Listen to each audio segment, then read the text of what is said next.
நம்ம எல்லாரும் கேஜிஎஃப் படம் பார்த்துருப்போம். அதில வர முக்கியமான காட்சிகள் எல்லாம் பார்த்தா, ஒரு கதைன்னு நம்ம நெனச்சுக்கிட்டு இருப்போம். அது எல்லாம் ஒரு கதை இல்ல. அது எல்லாம் நிஜமா நடந்துகிட்டு இருக்குன்னு சொன்னா உங்களால நம்ப முடியுதா? தங்க சுரங்கம் நம்ம பல இடங்கள்ல பார்த்தீங்கன்னா கேள்விப்பட்டிருப்போம். ராக்கி பாயும் அந்த தங்க சுரங்கத்துக்காக பார்த்தீங்கன்னா பல தடவ போராடுவாரு. அது என்ன எல்லாத்தையும் நான் உங்களுக்காக ஷேர் பண்றதுல எக்ஸைட்டடா இருக்கேன். ஸோ மறக்காம நம்ம சேனலுக்கு புதுசா வந்தீங்கன்னா சப்ஸ்கிரைப் பண்ணி வச்சுட்டு வீடியோக்கு லைக்கா கொடுத்துட்டு உங்க ஃப்ரெண்ட்ஸ்லாம் ஷேர் பண்ணிட்டு வீடியோக்குள்ள போகலாம்.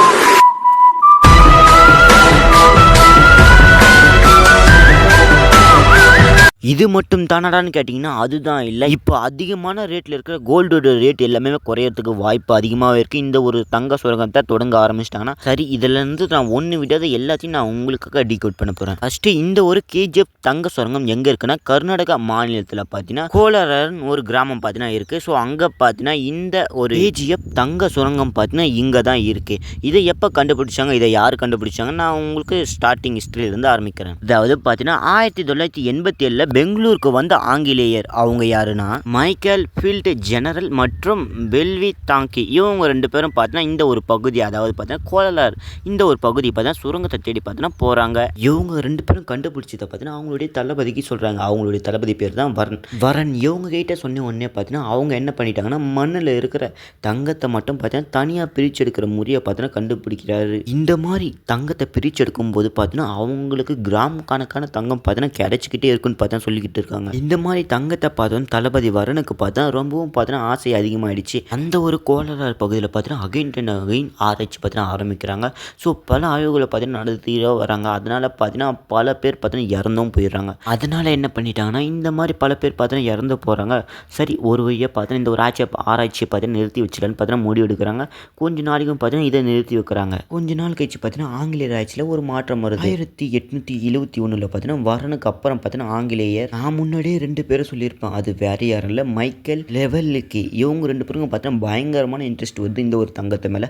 அதனால என்ன பண்ணுறாங்கன்னா அகெயின் பார்த்தீங்கன்னா கோலார் இந்த ஒரு பகுதியில் பார்த்தீங்கன்னா ஒரு பர்டிகுலர் பிளேஸ் பார்த்தீங்கன்னா சூஸ் பண்ணுறாங்க. சூஸ் பண்ணதும் பார்த்தீங்கன்னா அங்கே பார்த்தீங்கன்னா அப்போ அந்த ஒரு இடம் பார்த்தீங்கன்னா மகாராஜா மைசூர் மகாராஜா அவங்க கிட்ட பார்த்தீங்கன்னா இருந்ததால் பார்த்தீங்கன்னா இந்த ஒரு ஆராய்ச்சியை பண்ணுறதுக்கு பர்மிஷன் கேட்குறாங்க மைசூர் மகாராஜா. இவங்க 2 பேரும் பார்த்தீங்கன்னா பர்மிஷன் கேட்டாங்க. ஸோ அதுக்கு மைசூர் மகாராஜா பார்த்தீங்கன்னா என்ன சொல்லிட்டாங்கன்னா 20 வருஷத்துக்கு மட்டும் நீங்கள் அங்கே பார்த்தீங்கன்னா ஆராய்ச்சி பண்ண தொடங்கலாம்னு பார்த்தீங்கன்னா சொல்லிட்டாங்க.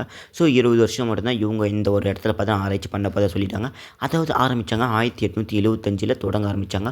ஸோ ரொம்பவும் பார்த்தீங்கன்னா பயங்கரமாக இந்த ஒரு ஆராய்ச்சி பார்த்தா தொடங்க ஆரம்பிக்கிறாங்க. அப்போ பார்த்தீங்கன்னா கரண்ட்லாம் இல்லை, அங்கேயே தான் கண்டுபிடித்தாங்க.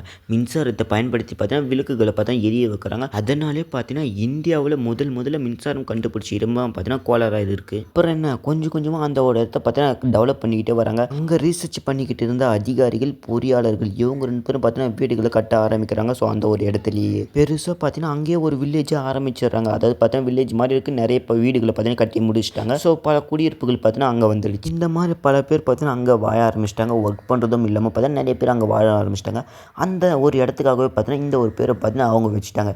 கேஜிஎஃப் லிட்டில் இங்கிலாந்துன்னு பார்த்தீங்கன்னா இந்த ஒரு பேரை பார்த்தீங்கன்னா அந்த ஒரு இடத்துக்கு வச்சுட்டாங்க. அதுக்கப்புறம் என்ன 1902 பார்த்தீங்கன்னா கேஜிஎஃப் தங்க உற்பத்தியில் 6வது இடத்துல வந்துட்டாங்க உலகம் முழுக்க. அதுக்கப்புறம் என்ன கொஞ்ச நாள் கழிச்சு பார்த்தீங்கன்னா நமக்கு சுதந்திரம் கிடைச்சிது. இதை யூஸ் பண்ணிக்கிட்டு நம்மளுடைய இந்திய அரசு பார்த்தீங்கன்னா என்ன பண்ணிட்டாங்கன்னா ஸோ இந்த ஒரு இடத்த பார்த்தீங்கன்னா நம்ம கண்ட்ரோலில் கொண்டு வரணும்னு பார்த்தீங்கன்னா இது நம்ம இடமா பார்த்தீங்கன்னா சொந்தமாக்கிட்டாங்க. அதுக்கப்புறம் என்ன 1956 பார்த்தா இந்த ஒரு தங்க சுரங்கம் பார்த்தீங்கன்னா நம்மளுடைய தேசியமயமாக்கப்பட்டதுன்னு பார்த்தீங்கன்னா எல்லாரும் பேச ஆரம்பிச்சிட்டாங்க. அதுக்கப்புறம் என்ன நடந்ததுன்னா 1970 பார்த்தீங்கன்னா இந்த ஒரு தங்க சுரங்கத்துக்கு ஒர்க் பண்ண பார்த்தீங்கன்னா பாரத் கோல்டு மைனஸ் லிமிட் இந்த ஒரு நிறுவனம் பார்த்தீங்கன்னா அங்கே வேலையை தொடங்க ஆரம்பிக்கிறாங்க. ஆரம்ப கட்டத்தில் பார்த்தீங்கன்னா வெற்றிக்கு பிறகு லாபம் படிப்படியாக பார்த்தீங்கன்னா குறைஞ்சிக்கிட்டே வந்தது. அதை எப்போரா இப்போதான்ற தங்கம் நிறைய கிடச்சிக்கிட்டே இருக்குது, அதுக்குள்ளே பார்த்தீங்கன்னா எப்போரா குறைஞ்சிக்கிட்டே வருதுன்னு கேட்டிங்கன்னா இந்த மாதிரி குறைஞ்சிக்கிட்டே வந்ததால் என்ன பண்ணிட்டாங்கன்னா 1979 அங்கே வேலை செஞ்சுக்கிட்டு இருந்த மக்களுக்கு பார்த்தீங்கன்னா தொழிலாளர்களுக்கு கூட சம்பளமே கொடுக்க முடியாத அளவுக்கு பார்த்தீங்கன்னா நஷ்டம் பார்த்தீங்கன்னா அங்கே ஏற்பட்டதுன்னு சொல்கிறாங்க. அதுக்கப்புறம் நான் ரீசெண்டாக 2001 பார்த்தீங்கன்னா இந்த ஒரு தங்க சுரங்கத்தை பார்த்தீங்கன்னா நிறுத்திட்டு போகிறதா அந்த ஒரு கம்பெனி பார்த்தீங்கன்னா அறிவிச்சாங்க. கிட்டத்தட்ட அதுக்கு முன்னாடியே பார்த்தீங்கன்னா 125 வருஷத்துக்கு முன்னாடி பார்த்தீங்கன்னா கேஜிஎஃப்ல 9,000 கணக்கான தங்கம் பார்த்தீங்கன்னா எடுத்ததாக பார்த்தா சொல்கிறாங்க. அதுக்கப்புறம் நான் 24 வருஷத்துக்கு அப்புறம் பார்த்தா ரீசெண்டாக அந்த ஒரு கர்நாடகா மத்திய அரசு பார்த்தீங்கன்னா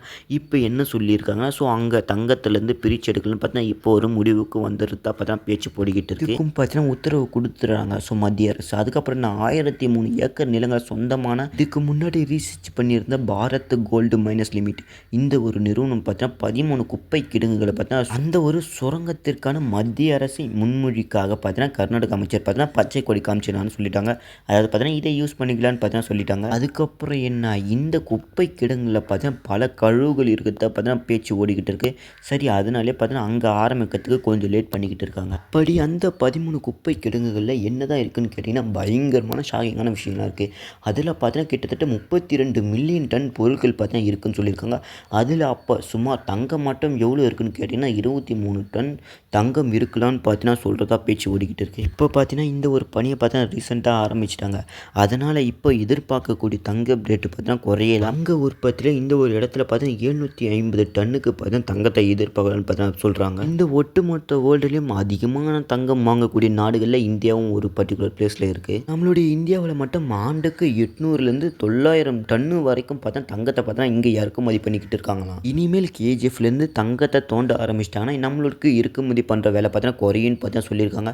சரி, அப்போனா பார்த்தீங்கன்னா தங்கத்தோட வேலை இனிமேல் குறையும் நம்ம சொல்லிக்கலாம். இந்த மாதிரி நம்ம குறைச்சிக்கிட்டே வந்தாக்க பார்த்தா நம்மளுடைய எக்கானமி பார்த்தா எங்கே இன்க்ரீஸ் ஆகும். கோடிக்கணக்கான அந்நிய செலவாணி, அதாவது பார்த்தீங்கன்னா ஃபாரின் கரன்சிக்கெலாம் பார்த்தா இங்கே வேலை பண்ணுறது கொஞ்சம் குறையும் நான் நினைக்கிறேன். இது எப்போ கேஜிஎஃப் தொடங்க ஆரம்பிக்கிறாங்கன்னா சுற்றுச்சூழல், அதாவது பார்த்தீங்கன்னா என்விரான்மெண்ட்டை பொறுத்து இருக்குது. ஸோ இதோட வேலையை எப்போ ஆரம்பிக்கலான்னு, ஏன்னா மண்ணுக்கும் எந்த ஒரு ப்ராப்ளமும் வரக்கூடாது இல்லை தோண்ட சொல்ல.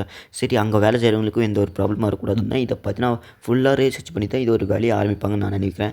சரி, இந்த ஒரு வீடியோ நினச்சி நீங்கள் சொல்ல விரும்புறீங்க மறக்காமல் கமெண்ட் சொல்லிட்டு வீடியோ பிடிச்ச லைக் கொடுத்துட்டு உங்கள் ஃப்ரெண்ட்ஸுக்கு ஷேர் பண்ணிட்டு செந்து டெக்ஸை சப்ஸ்கிரைப் பண்ணுங்கள்.